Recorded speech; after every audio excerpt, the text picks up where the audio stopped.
யாழ்ப்பாணம் செம்மணி புதைகுழி தொடர்பான வழக்கு நாளை மீண்டும் விசாரணைக்காக எடுத்துக் கொள்ளப்படவுள்ளது. புதைகுழியின் மண் மாதிரிகள் தொடர்பான அறிக்கை உள்ளிட்ட பல்வேறு விடயங்கள் நீதிமன்றத்தால் கோரப்பட்டிருந்த நிலையில் நாளைய வழக்கு பெரிதும் எதிர்பார்க்கப்படுகின்றது.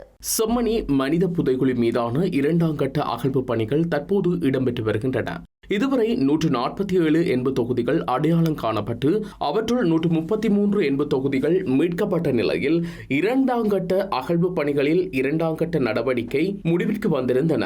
இரண்டாம் கட்ட அகழ்வு பணிகளில் மூன்றாம் கட்ட நடவடிக்கைகள் எதிர்வரும் 21ஆம் தேதி ஆரம்பமாகும் என எதிர்பார்க்கப்படுகின்றது.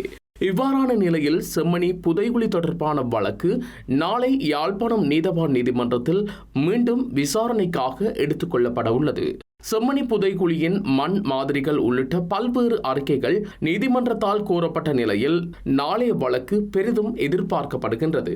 கடந்த அகழ்வு பணிகளின் போது ஊடுகதிர் பரிசோதனை மூலம் ஸ்கேன் நடவடிக்கைகளும் மேற்கொள்ளப்பட்டிருந்தன.